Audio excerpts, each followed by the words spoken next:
Squat every day, day 1000. It's finally here. Not that I ever planned on stringing 1,000 freaking days in a row of squatting. But it's here. And, you know, to be honest, I don't really feel like it's different to any other day in the last 1,000 days. You know, day 1 felt the same, day 50 felt the same, day 400 and whatever, you name it, kind of felt the same. It's just a overwhelming feeling of you're just a lucky guy that got to, you know, train 1,000 days in a row. And the only difference is I trained a lift that I cared about the most, 1,000 days in a row. And here we are. You know, a common question that I've been getting in the kind of lead up to this day 1000 is, you know, how many days are you going to go for? You know, how long is this going to go for? I've thought about this, you know, quite some time. I thought about how to answer this question. I thought about myself, like, what am I doing here? The best analogy that I can come up with is, if it's my birthday today, would you say to me, oh, happy birthday, man, how many are you going to go for? You know what I mean? Like, so if it's somebody's birthday, you don't ask them, you know, how many years do you want to string together? The reason why I say that and the reason why I feel that way is because there is no destination. It's just literally about the journey. It's about living life. You know, I'm simply here living life. It's not about any number. This is why I don't have any affinity to any of these milestones that I kind of hit. It means nothing to me. It's just an arbitrary number. I've said a few times, I almost kind of wish, you know, I stopped counting. You know, I stopped counting these days because, you know, especially when the numbers started getting into like the 600s, for some reason, like 6 is like, wow, that's a lot of freaking hundreds. And then 700, and especially when I hit 900, is just such a freaking big number. And now it's 4 freaking digits, man. It's 1,000 freaking days. And it's almost like a feeling, there's like a pressure or some sort or whatever. It's almost like if you were to kind of look up and calculate how many days you've been living. You know, I'm 33 years old. How many days is that? Worse, how many hours is that? How many hours have I lived? You know, it's such a large number. It's kind of like crazy, you know. But if I say to you, I've been squatting, let's say 3 years in a row, it's like, it's only 3 years, it's nothing. So that's kind of the general feeling I have. Like, I don't have any affinity to you know, the whole 1,000 days. All I know is I'm still enjoying it. And I've always said that to you guys, that this thing is going to go, you know, until I want to keep going, you know. Until I want to stop, I'll just keep going. Like, I'm still having fun. I'm still looking forward to each training session, as crazy as that might sound to you guys. I'm not dying. I'm still healthy. My knees are healthy. One of the biggest criticisms that I had when I was like day 50 or day 60 or whatever, and it got kind of worse and worse, is that people that will kind of find my journey for the first time, they'll be like, oh, dude, by the time you get to X amount of days, you're going to be in a wheelchair. You're going to be broken. You're going to be a broken man. Be very, very careful what you do here, because if you continue this, you're going to snap your back. You're going to, you know, you know, get all sorts of things. I just thought about people telling me I'm going to get a hernia. I'm going to get hemorrhoids from straining every single day. All these types of things. And I remember hearing those things even when I didn't squat every day, even like when I was doing 3 days a week. You know, people that are not in the game, or people even that are in the game, would tell me, oh, be careful how you lift, because you might get a hernia and all these other things, and you'll blow your knees out. You gotta wear your knee sleeves, you gotta wear your wraps, you gotta wear a belt, you're gonna do damage to yourself. And all of these things kept ringing in my head. And then finally, when I made the decision for the first time to try to squat every day, my experience was completely different. Like, my body never felt any better. You know, the first time around, I think I did 30 or 60 days. I can't remember. I would have to go back into the other log that I had. You know, it was a while. And that time I purely ran it as closely mimicking to the whole Bulgarian that I possibly could. It was, obviously it wasn't Bulgarian. I was just doing it once a day. It wasn't freaking 50 sessions a day, but it was the whole idea of hitting a top single as heavy as you can. Some days I would fail. and then maybe do like a few sets of doubles or triples and call it that. And every day it was like attack, attack, attack. You know, with this journey, this big 1,000 days, the approach was kind of similar, although I was very kind of focusing on auto regulation. And I like, you know, my knees have never had trouble with them. The only trouble that I had on and off for quite some time was the hip, the right hip. And I think, and to this day, I still believe that it was because of muscular imbalances more so than, bony hip issues or something along those lines causing me, irreversible, hard tissue, damage. I don't think it's ever been anything like that. The reason why I say that is because I will do certain exercises that will get better, like, doing a lot of pulling, deadlifting, RDL, block pulls, things of that nature would always kind of make the hip go away. Now I'm doing these box squats, which are very posterior chain dominant, and my hips feel amazing. So other than the hip, like, I've felt really well. I've been healthy. And that idea of health has, kind of pushed me and encouraged me to keep going, because this wasn't just about, getting a big ass squat. For me, it was about having the opportunity to come in every single day and get some of these maybe side issues or side benefits that a lot of people don't talk about. And I've spent a lot of my energy in the last 1,000 days, 1,000 videos, covering what I felt was some of the biggest mental benefits when it comes to squatting every day, when it comes to working out every day. It doesn't have to be squatting, it could be anything. But for me, my focus was squatting. Especially when you get up early in the morning and you do it before work. I don't want to get into that whole side of what I think, but the resilience, the mental resilience, the feeling of accomplishment for that particular day, the feeling of calmness, the feeling of, you can't get rattled by any situation throughout that day. I just felt always calm.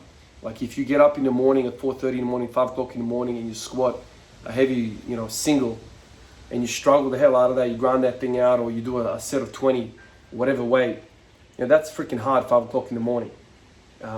That struggle that you have during that set belittles anything else you're gonna have throughout the day. Like, whether it's conflict at work, whether it's difficult work, whether it's difficult relationships around you, whether it's whatever the case might be, you just feel like you're just kind of ahead of, in the day, and you feel tough, you feel strong. It's like, I went through that earlier in the day, man. What are you talking about, man? Like, you're physically satisfied, especially being a young man. We're full of this energy, we're full of testosterone, we're full of all this go stuff, and if you don't quench that thirst, if you don't satisfy the flesh, like, physically, I think you can manifest some of that energy, ill-placed energy somewhere else. You can kind of have, I don't know, acting out moments or something. You can react to people's stupidity or situations. But when you've dealt with the physical side of your existence early in the day, or any part of the day, if you do it every single day like I have, you feel like, it's almost like you feel tranquil, you feel untouchable. It's like you have this armor on you. It's like, whatever, man, you do whatever you do, man. Like, I'm calm. You're less kind of reactive. And I think that's just touching on the mental aspects of what kind of kept me coming back. You guys that have watched me for some time, what my line of work is. When you have certain experiences at work, I'm a nurse. I work in emergency. So you guys can kind of, imagine that some of the things that, emergency nurses see. And, no matter what resides I've had, or whoever we lost, or whatever the scenario is, or what story you hear or you get exposed to, you always come back to the barbell, man. You put that thing in your back, and it's almost like this relief. It's almost like it's weird to say, man. It's like a father figure. Not that I need a father figure, because I have a father. But this guy is always accessible, man. This guy's always, doesn't even talk to me this stuff, man. It's like, it's weird, man. It's I don't know how I found this connection with something that's a freaking inanimate object. But I've developed a relationship with it, this feeling, this journey. It's very hard for me to, portray in a video, summarize 1,000 days of feeling, of knowledge, of lessons, of all this stuff that I've kind of gone through, to put it out on camera, to kind of make you feel why I do what I do. I've talked to a whole bunch of people. Some of the stuff is on YouTube from other YouTubers. We've touched on some of these topics on why I do what I do, but I don't know, man. 1,000 days is not enough. It's, I don't know. It just keeps coming. It keeps making me come back, and that's a special thing. And especially that I know that it's physically healthy. I know for a certain that it's mentally really good for me. I know that for a fact. I've just said to you what I feel mentally. But knowing that 1,000 days I've put into these knees, 1,000 days of squatting of various different intensities, a lot of the days have been to a freaking daily max, lots of deadlifting, lots of all this stuff, and I feel freaking brilliant, man. I feel healthy, I feel strong. And what I have in here is I'm gonna take you guys through my blood work. So I took some bloods out last weekend. I got the results, I think it was on a Tuesday or something like that. And I'll walk you guys through it. I have not had a blood test in like 7 years, or at least 5 years. I know for a fact. I haven't had a blood test ever since my child was born, my son. Maybe I had some sort of vaccine level check or something like that, but I've never had a CB, NBA 20, a thyroid, I've had none of these. I haven't been sick. I haven't been unwell for such a long time. Knock on wood. I've been well, and I thought it would be an interesting idea to do the bloods. I've got the whole freaking printout here. I'll take you guys through, and I'll put the results on the screen as well, and I'll tell you what I know. As much as I know, I'm a nurse. I'm not a freaking biochemistry expert, nothing like that. But I'll tell you what I think, and maybe some of you guys that are much more educated, have much more understanding, can shed some light if you've seen things and you disagree with what I'm about to say. But I'm doing pretty well. So physically I'm doing pretty well. The bloods are showing that. I'm feeling physically well. Mentally it's really good. So these 1,000 days have been a freaking highlight of my life.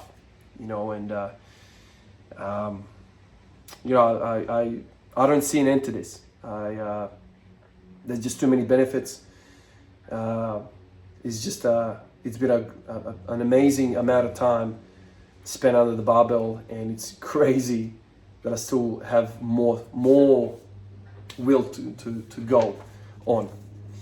So anyway, let's get through these bloods. Mind you, I wanted to do this video a few days ago. I didn't want to make this day 1,000 kind of type of video, but I got sick. Speaking about health, I got sick. This winter I've been sick like twice, I reckon. Maybe 3 times. The reason for that, you guys will look at the bloods and you'll be like, oh, this is your problem or whatnot. But I've got 2 young kids under 5. Childcare, young kids, flu season, night shifts, exposure to COVID, all this stuff. My kids have been sick basically on and off for the last 2 months. When you go to kindy, when you go to reception, when you go to school, your kids bring everything back, and at least when you're at work you wear a mask, the whole freaking day. But when you start kissing your snotty kids, it's very easy to get some of these symptoms. So right now, basically what I have is upper respiratory tract infection. Like it's sinus, it's all got through here. I'm snotty, congested, but I feel physically not too bad. I wish I felt 100%, because today 1,000 I would have gone in the gym and tried to pull 270 on the deadlift. I would have tried to squat 215 with the squat or something like that, but I don't have it in me. I don't have the fire. I've been off my food for the last few days, so let's make this video memorable by looking at the bloods. So let's start off with the most important one. I feel I've never tested my testosterone in my life, so I don't even know what my baseline is. But my testosterone here is showing high. It's literally, I'll put it up on the screen now. So it's come back as 25.9, and if you look to the right, you'll see that the range is between 6 and 28. So I'm on the high end of the normal range. So I would say that that is a high testosterone count. You know, I am a non-enhanced person. This is all natural. So I'm very surprised to see this. Now, what do I think is the reason behind this? I can't stop thinking about back in the day, people telling me reading information on the internet saying you have to squat, you have to deadlift, but more importantly, squat, because that will improve everything else in the gym because of the hormonal profile. It will increase your testosterone. I used to read that stuff and I'm like, yeah, that's cool, man, nice story, but is that really true? Now I see this and I'm like, well, here's a guy who squatted 1,000 freaking days in a row and I have a high testosterone count. It's high, I mean, it's normal, but it's high end of the normal. Now, if I didn't squat every single day, I think that number will be lower. So I think, my gut feeling is that squatting does in fact increase your testosterone. If it's high for me, somebody that is a shift worker, somebody that does not have an optimal diet, somebody that's been sick 2 or 3 times during this winter in Australia, somebody that has a reckless training program in periodization by, you know, a lot of you guys' opinion, me to come back with a 25.9 testosterone is a good indicator. It's obviously a small sample size. I don't know too many other guys that squat 1,000 days in a row. But I have a feeling that there is a correlation between testosterone count of being high and what I do, the squatting. Automatically I start thinking about some of the manly men that I've come into contact with in my life. And a lot of these manly men have worked their freaking lives, hard work. My grandfather worked his ass off in the fields, in the steel factory. He was rough. He used his back, all of his, you know, squat every day, 1,000 days. How about work every day for 50 years? How about that? 1,000 days of squatting a row. I'm embarrassed to think about my grandfather and to sit here and do this freaking video and engage in, you know, conversations how good of achievement 1,000 days. I understand it's a different time, it's a different everything, but in my opinion, in my mind, I feel like what my grandfather did, and a lot of our grandfathers and previous generations, my grandfather wasn't anything special. That's the whole life was back in the day. That man, that type of a human being, I mean, he would have never had a testosterone count. I can tell you that. If a squat every day guy gets 25.9, I reckon he'd be at 50. I don't know what I'm basing that on, but I just think he was more of a man, because I feel physical exertion is what does this. You know, testosterone, you know, going up is like a response to your environment. If you are somebody that works in an office 24/7 and you don't use your body physically, you don't exert, there is no reason for your testosterone to be high. There is absolutely no reason for your body to be like, we need to produce a lot of testosterone to support a lot of muscle tissue so we can sit on a computer and type on the keyboard. That's what I think this is. This is why I think my testosterone is 25.9. So yes, I think daily exercise, daily exertion, especially daily spinal loading, axial loading, using the big muscles in your body, glutes, quads, hamstrings, back, that is going to elicit the most response from testosterone. This is my feeling. I'm not an expert, but this is how I'm processing this. I mean, there's no other reason for me to have a 25.9 testosterone count. Like I said, you know, a shift worker, you know, irregular diet, non-optimal diet. You know, I don't take a single supplement. I don't take protein powder. I don't take vitamin D, ZP, LOP. I don't take any freaking A to Z vitamin. I don't do anything. I just freaking eat as much as I can. And sometimes it's 5 hours when I have a 12-hour day shift or night shift or whatever the case might be. Sometimes I'll sleep 12 hours when I have a day off and I have to catch up on sleep. All over the place. You know, I don't live the most optimal healthy life, yet this comes back as 25.9.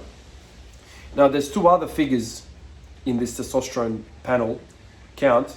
there's something called the SHBG, which is the sex hormone binding globulin. Once again, I'm not an expert at any of this, but my understanding is that the binding globulin binds to free testosterone in your blood and renders it inactive. So if you have a really high testosterone count and you have a really high SHBG, you're basically operating with not the full capacity of the testosterone count. So my SHBG is 57. The normal is between 15 and 50. So I have a high SHBG, which is probably binding to a lot of my testosterone that I have naturally, in my blood, in my organism. So then you go down to the free testosterone, and my free testosterone, and let's say maybe that's the usable testosterone, is 405, and the norm is between 200 and 600. So basically, once again, I'm not an expert, but that looks to me that I have a normal amount of free testosterone. And I don't know whether the free testosterone is the only testosterone that my body can use. So I have this capacity, this testosterone that's really high, but I have this usable testosterone which is normal. I'm thinking to myself, maybe my lifestyle, lack of sleep, lack of optimal diet, all of that, has increased my SHBG, this binding globulin. And that's, so, I don't know if this is the right way to think about it, but let's say my whole testosterone count is a result of my squatting, and then the SHBG is a result of my night shifts and non-optimal diet. So I wonder if I could, decrease that number and use more of my testosterone if I cleaned up some of my environmental factors. Because I feel like the squatting and the physical exertion has increased my testosterone, but there's other things that are putting the brakes on it. I'll be interested to see what you guys have to say about that. Now, I have to stress that I don't squat 212.5 kilos because I have a high testosterone count. My understanding about testosterone is that it's not necessarily correlated with superior athletic performance. There's been other guys who are much stronger than me and have less testosterone. That's my understanding. So if you get your panel done, if you get your testosterone done and yours is like 15, that doesn't mean you are unwell. A lot of this stuff, to be honest, is poorly understood as well. From the stuff that I've read, we don't actually understand what's going on with some of these things. We have theories, but just because my testosterone is 25.9 doesn't mean you need to go on testosterone replacement therapy or hormone replacement therapy. You don't need to do that. Like I said, I never cared for a long, long time. I'm 33. This is the first time I've tested my testosterone. I don't care. Honestly, I don't care about any of these numbers. This is just interesting to me. So when is the next time I'm going to test my testosterone? I don't know, and I don't really care. But since I haven't had a blood test in 7 years, and since I've been doing this, I was going to get a complete blood exam and NBA 20 and thyroid and lipid studies and all this HbA1c. I was going to get all of this stuff done. Might as well get testosterone and put that on the table as well. But I have to stress this point of not thinking about testosterone as the only indicator for athletic performance. That is not what we see. Obviously, when people take steroids and some of these other compounds, growth hormone and insulin and all this stuff, they can start to manipulate some of this stuff. There's been bodybuilders that passed away in recent times who have had 100 times the level of a normal 21-year-old testosterone count. 100 times. Now, having high testosterone has very negative effects to your health. Do you understand? It's kind of like a blood glucose level. You don't want it super high, you don't want it super low. You want it in the middle, you want it normal. Because either extremes are not compatible to freaking life. Testosterone, as a man, as men, has been said to be one of the reasons why men live shorter lives. It brings ischemic heart disease, it brings cardiovascular disease, increases the chance of strokes, all this stuff that men suffer because of testosterone. I go to my grandma's gravesite, often. And when I see the stones around her, in the cemetery, I see 90% of the time, I see, a double stone for a couple, husband and wife. And 90% of the time, if not 95% of the time, the man has already passed away and the woman's part of the stone is empty. So many times I've seen that. In fact, last time I went to the cemetery with my wife, my kids, I pointed this out to her. I said, look at this, all the men are dead and the women are still alive.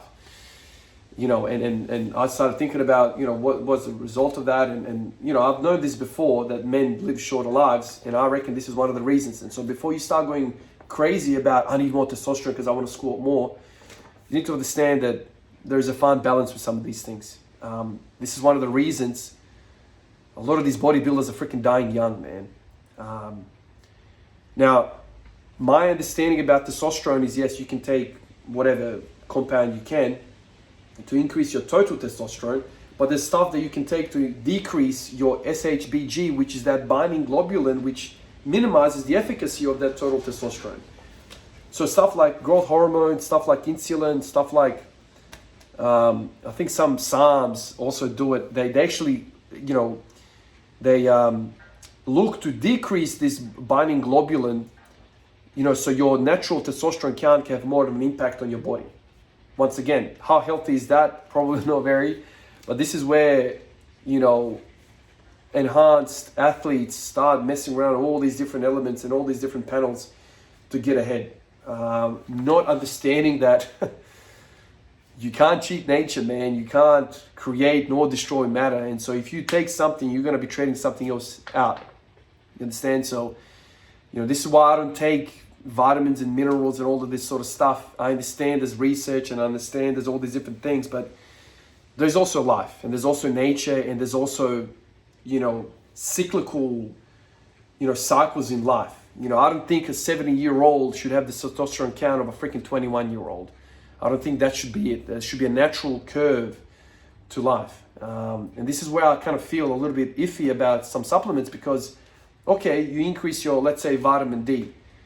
But vitamin D is a one element of the whole picture. What are the cascades involved in that? The research doesn't show anything. That doesn't mean that just because we don't have research about it doesn't mean you're 100% all right. Maybe in 10, 15 years time, we're going to work out the people that are overdosing of vitamin D are going to have this effect. You know, if you look back at 50 years of the things we used to do for APO or acute pulmonary edema, or basically left ventricular heart function failure, or heart failure, left-sided heart failure, people used to get like APO, acute pulmonary edema, which is basically, let's just say, fluid on the lungs, right? You can't breathe, you're basically drowning yourself. So back like 50, 60, 70 years ago, people didn't understand, didn't have the medications, whatever the case might be. They would bleed people. They would literally just put a freaking line in and have a bucket and bleed people out. Because the idea was you have too much blood, and that much blood, the much water in the blood is in your lungs and you can't breathe. Now we don't do that. Right, but back then they were justified in doing that. And so when I hear some of these stories and, you know, medicine is evidence-based, but in 100 years' time, we're going to be disproving a lot of the stuff right now. So I'm always worried when people are like going balls deep into something like, oh, I need more testosterone. Let's put this 25.9 into 259. It's like, dude, man, like, you know, especially endocrinology, man. Like, I've got a very close friend. My best friend is a doctor, and he had a keen interest in endocrinology. He's since not gone down that line of specialty, but he's had some rotations and exposure to specialists in this field. And the feeling that I get from him is that endocrinology is not something to mess around with, man. Once you upset one hormone, the cascades are global in terms of they affect every organ. And so tread carefully, and whatever number you have for your testosterone count, it does not matter. You could have a testosterone count at 10 and be squatting 250 kilos. I'd squat 212. Do you understand? There's no correlation, naturally speaking. Now, I'm sure if I went on steroids, if I went on freaking growth hormone and insulin, and these freaking numbers was huge, probably I would have 6 plates on the bar. But at what cost? At what cost?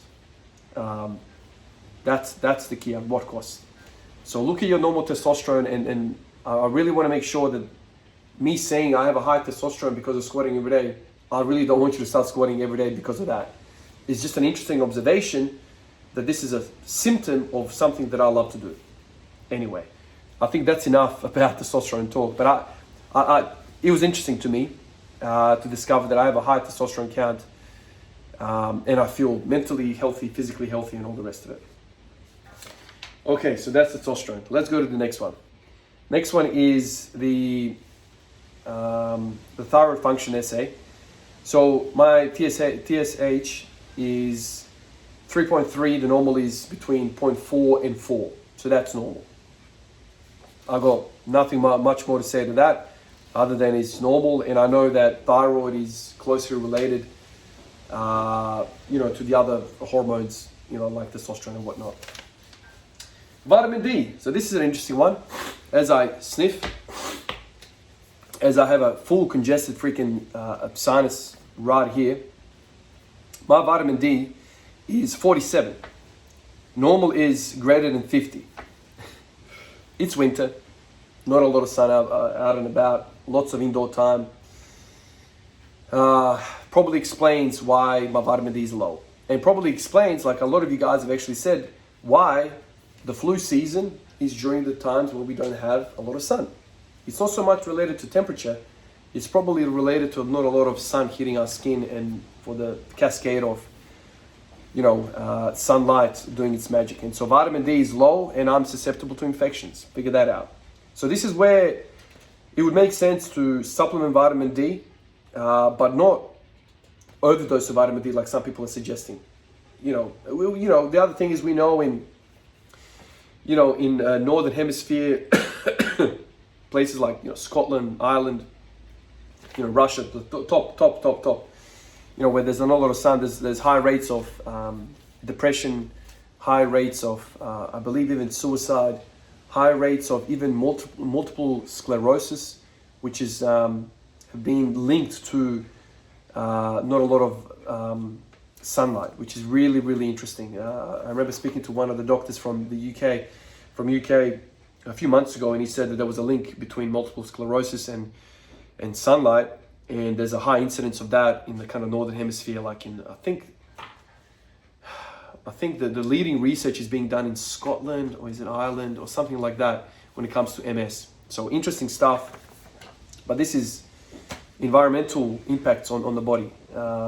So for those people, it was probably very, very smart, to take vitamin D, because doesn't matter what part of the year they're in, they're always going to be subnormal because of the environment. So that kind of cohort of people probably makes sense to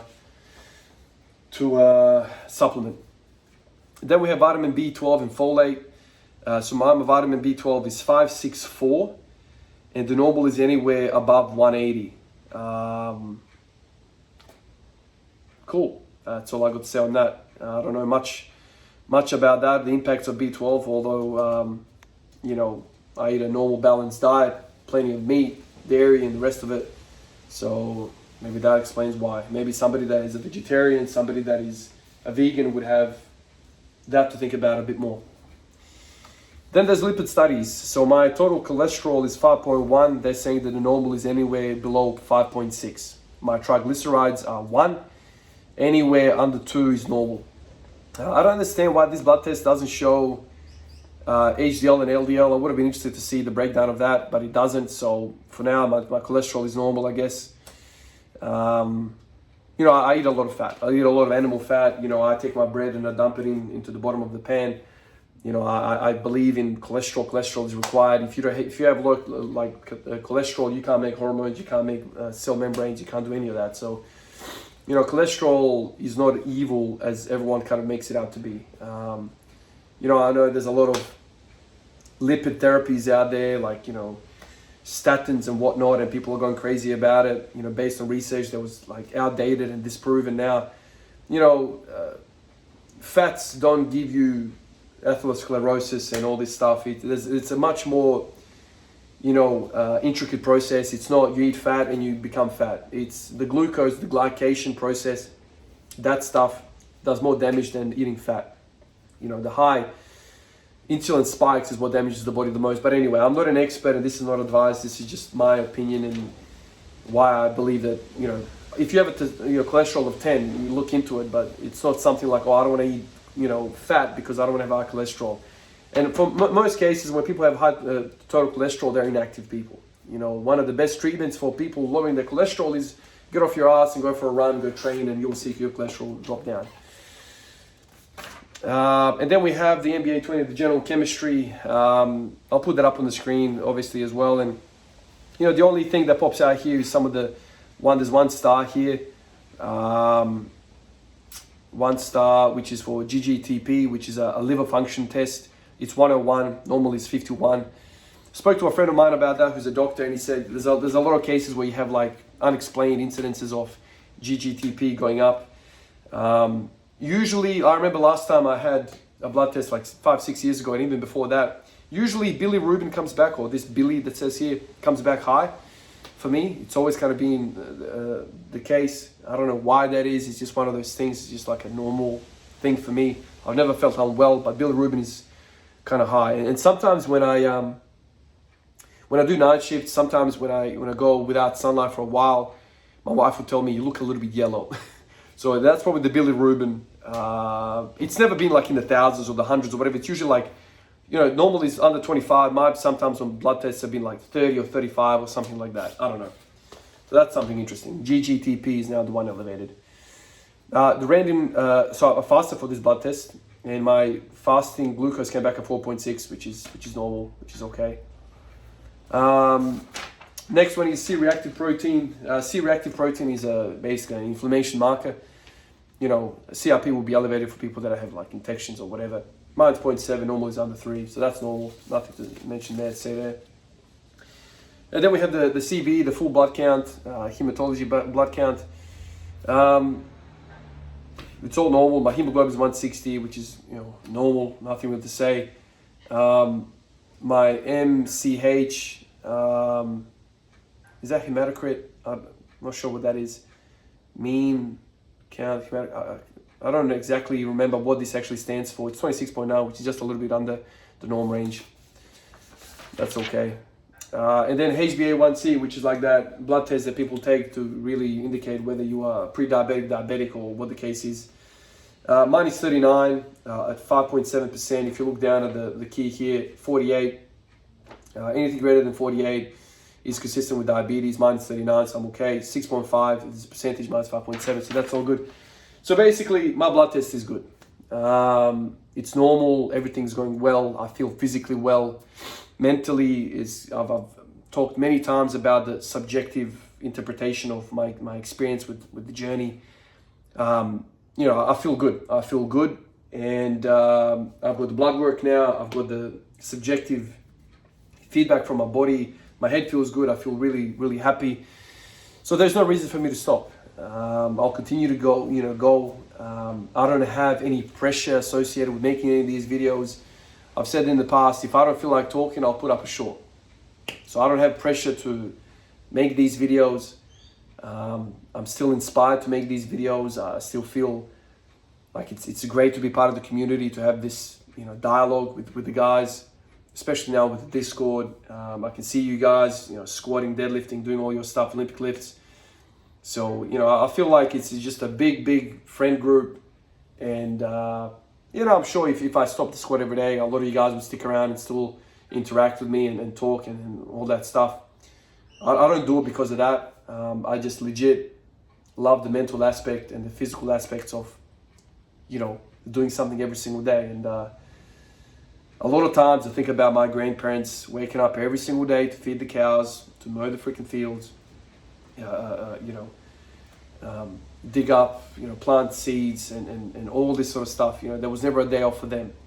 And in this day and age, in this soft era of living where you can get an Uber Eats, and I'm sure there's going to be a freaking service that comes and toilets you as well. You know, life is getting so freaking easy. The cars now, you can hit a button inside the house before you go to the shower. The car's going to turn on. It's going to put the heating on. Your steering wheel is going to be hot. The freaking gear knob is going to be hot. The seat's going to be heated. You're going to go from the shower straight, dash across the freaking lawn, get in the car. Everything's perfect. You will never drop a freaking degree of exposure to elements. I think we are missing the point what our human existence should be. You should not be living in comfort. And this squat every day is that. It's my daily discomfort, which makes everything else so much better. Once you've had discomfort for the day, all of the discomforts that you're going to have after that feel so much better. You're not going to be overdosing with anything. The couch that I have is freaking unbelievable. Unbelievable after I've done a pig squat. I don't look at my couch after a pig squat, I'm like, that's a piece of shit couch. I need another one. That consumerism is not a factor for me because I'm so happy after I squat. So happy that I'm not under that bar anymore getting crushed. Just sitting happy with my car. Everything is better once you've had some discomfort. You can pick your discomfort. My discomfort is this. I've fallen in love with the discomfort. And my body has responded well to it, physically, mentally, biochemically, whatever the other word is. Squat every day, day 1000, done. It's a 41 minute video. If you've watched all of this, I appreciate you for being here for whatever period you've been here for with me. Thank you for the support. Thank you all the guys that keep rocking up in the comments and, you know, continue to interact with me, guys on Patreon and Instagram. This has been a blessing. 1,000 days to have the support that I had in these 1,000 days was remarkable to witness. And I think the coolest thing of all of this is that there's a community now around this, and it's bigger than me. It's a cool thing. So I appreciate you guys, and I don't have any alcohol with me, but I thought about getting a beer out. But here's a cheers to another 1,000 days. Catch you guys in the next one.